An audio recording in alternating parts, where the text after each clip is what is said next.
Hi hello అండి. రీసెంట్గా మనకు Twitter Elon Musk company Twitter అంటే ఎక్స్ కర్ణాటక హైకోర్టును సంప్రదించిందండి. ఎందుకు సంప్రదించింది ఏంటి అనేది ఇప్పుడు మనకు లేటెస్ట్ న్యూస్లో టాపిక్ అండి. ఈ టాపిక్ ఒకసారి చూద్దామండి ఏంటి అనేది. అయితే మన గవర్నమెంట్ ఆఫ్ ఇండియా అంటే గవర్నమెంట్ ఆఫ్ ఇండియా నుంచి అయినా స్టేట్ నుంచి అయినా కానీ ట్విట్టర్కి సోషల్ మీడియాకి సెక్షన్ 79(3)B అనేది ఇన్ఫర్మేషన్ యాక్ట్ 2008 యాక్ట్ అనేది వీళ్ళు మనకు ఈ ప్లాట్ఫామ్స్ మీడియేటర్గా ఏమైతే ప్లాట్ఫామ్స్ ఉన్నాయో ట్విట్టర్ కానీ ఇన్స్టాగ్రామ్ కానీ యూట్యూబ్ కానీ ఇలాంటి దాంట్లోకి ఈ సెక్షన్ 79(3)B అనేది ఇష్యూ చేస్తారండి. ఎందుకు ఇష్యూ చేస్తారంటే కంటెంట్ని స్పాన్సర్ చేయడానికి సెన్సార్ చేయడానికి కానీ లేకపోతే అది మాడిఫై చేయడానికి కానీ లేకపోతే రిమూవల్ చేయడానికి కానీ ఈ సెక్షన్ 79(3)B అనేది యూజ్ చేస్తారండి. 79(3)B యూజ్ చేయడంతో ఈ ఎలాన్ మస్క్ అనే ట్విట్టర్ కంపెనీ కర్ణాటక హైకోర్టుని ఇది ఇష్యూ చేయడం వల్ల వాళ్ళు Karnataka హైకోర్టుని సంప్రదించారండి.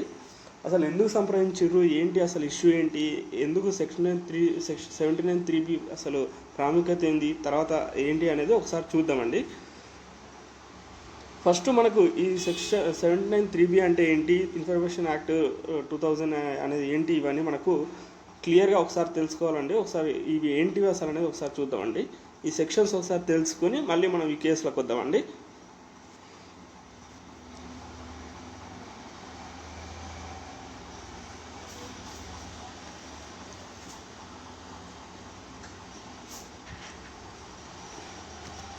First section 69A. Section 69A ఏం చెప్తుందంటే అండి,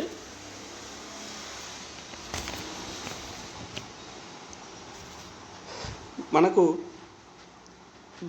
ఇప్పుడు అంటే ఇది కూడా సెక్షన్ 69 అనే ఐటీ యాక్ట్ అండి. ఇది ఏంటంటే అసలు ఎందుకు ఈ సెక్షన్ ఏంటి అంటే అసలు సార్వభౌమాధికారానికి మరియు సమగ్రతకు లేకపోతే రాష్ట్ర భద్రతకు కానీ విదేశాలతో స్నేహపూర్వక సంబంధాలు కానీ ఇలాంటి దీనికి విరుద్ధంగా ఏదైనా కంటెంట్ అంటే మన దేశ సంరక్షణకు సంబంధించిన ఏదైనా విఘాతం కలిగించే డేటా కానీ అలాంటి దాని గురించి సెన్సార్ చేయడానికి గవర్నమెంట్కి కానీ రాష్ట్ర ప్రభుత్వాలకు కానీ స్టేట్ గవర్నమెంట్ సెంట్రల్ గవర్నమెంట్కి కానీ ఈ 69A అనే సెక్షన్ 69A అనేది దీని నుంచి పవర్స్ ఉంటాయండి. ఏదైనా కానీ అంటే ఈ సెక్షన్ తోటి రిమూవల్ కానీ లేకపోతే సెన్సార్ చేయడానికి కానీ ఏదన్నా సోషల్ మీడియాలో ఉన్న కంటెంట్ని సెన్సార్ చేయడానికి ఈ సెక్షన్ 69A అనేది ఈ స్టేట్ గవర్నమెంట్ కానీ సెంట్రల్ గవర్నమెంట్ కానీ దేనికైనా కానీ పవర్స్ ఉంటాయండి.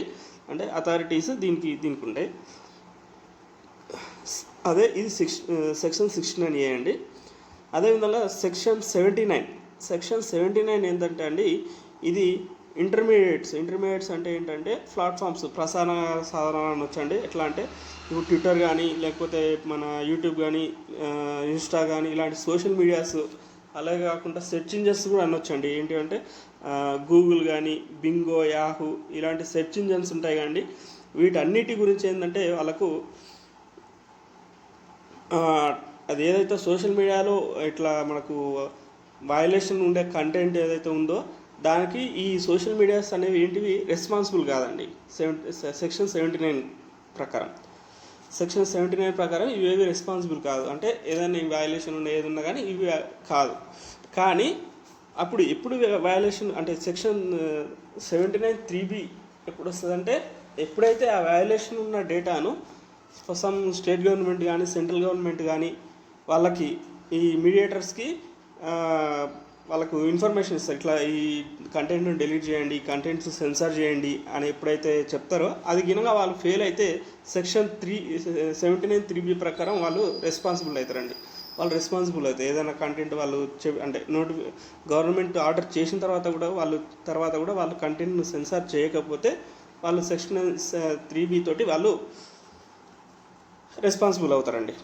అసలు ఆ సెక్షన్ 79(3)B అసలు ఎవరు ఇష్యూ చేస్తారు ఇక్కడ నుంచి ఏంటంటే ministry of electronics and information technology అండి.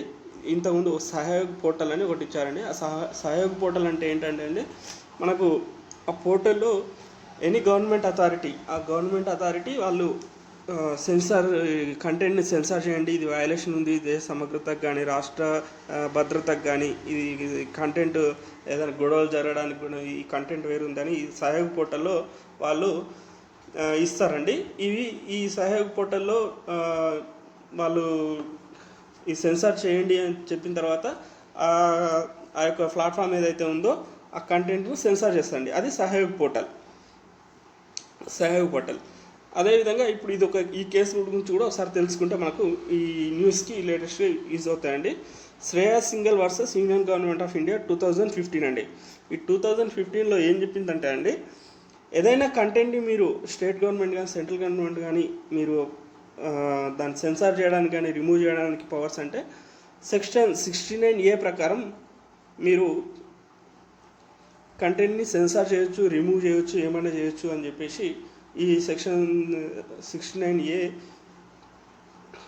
పవర్స్ ఉంటాయని చెప్పిందండి. అసలు సెక్షన్ 69A అంటే ఫస్ట్ మనకు 19 ఆర్టికల్ ఇండియన్ కాన్స్టిట్యూషన్లో 19వ ఆర్టికల్ 19వ ఆర్టికల్ 2 దాంట్లో మనకేం తెలుసు అంటే ఫ్రీడమ్ ఆఫ్ స్పీచ్ అనేది ఎప్పుడు మనకు దాన్ని కంట్రోల్ చేయొచ్చు అని అంటే ఆ యొక్క కంటెంట్ దేశ సార్వభౌమాధికారం కానీ సమగ్రతకు కానీ లేకపోతే రాష్ట్ర భద్రతకు కానీ ప్రజానికానికి ఏదైనా హాని చేసే డేటా కానీ విదేశాలతో స్నేహ సంబంధాలు విరుద్ధంగా ఉన్న డేటా కానీ ఇలాంటి ఏదైనా ప్రేరేపిత అంశాల గురించి కానీ ఇలాంటి డేటా ఉన్నప్పుడు ఫ్రీడమ్ ఆఫ్ స్పీచ్ని కంట్రోల్ చేసుకోవచ్చు అనేసి ఈ 19/2 అండి. అది ఈ ఆర్టికల్ చెప్తుంది. ఈ ఆర్టికల్ ప్రకారం 69A మనం ఈ డేటాను సెన్సార్ చేయొచ్చు సోషల్ మీడియాలో అని చెప్పేసి Shreyas Singhal versus union of India 2015 ఈ కేసులో చెప్పారండి.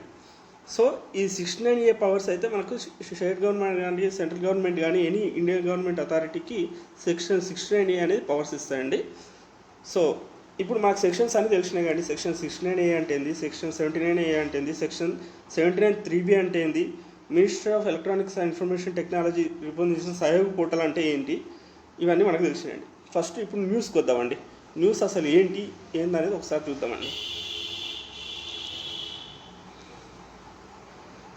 అయితే ఇప్పుడు మన ఎలాన్ మస్క్ ట్విట్టర్ అనేది హైకోర్టును ఎందుకు ఆహ్వానించిందంటే వాళ్ళు ఆర్గ్యూ చేస్తున్నారంటే సెక్షన్ 79(3)B సహాయక పోర్టల్ ద్వారా డైరెక్ట్ వాళ్ళు ఇష్యూస్ ఎలా ఇస్తున్నారు, సెక్షన్ మనకి Shreyas Singhal versus union government of case కింద మనకు 69A దీని కింద ఇవ్వచ్చు కదా, దీని కింద ఎందుకు ఇస్తున్నారు అనేసి వాళ్ళు అడుగుతున్నారండి. సో మనకు ఇది ఆ కేసు అండి. మన తర్వాత ఈ ఇష్యూ ఏమవుతుంది ఏంది అనేది చూద్దామండి. అయితే మనకి ఇప్పటివరకు అయితే ఇన్ఫర్మేషన్ ఏంటంటే ఈ సెక్షన్ 3B వీళ్ళు ఇష్యూ చేస్తున్నారు, ఇది కరెక్టా కాదా, సెక్షన్ 69Aనే యూజ్ చేస్తే ఇది కరెక్టా, ఏది కరెక్టు ఏంది అనేది మనకు ముందు తెలుస్తుందండి. ఫస్ట్ అయితే వీళ్ళు ఇది ఇష్యూ చేస్తున్నారు అనేసి వాళ్ళు కాంట్రవర్సీగా సంథింగ్ అనేసి కర్ణాటక హైకోర్టును సంప్రదించారండి.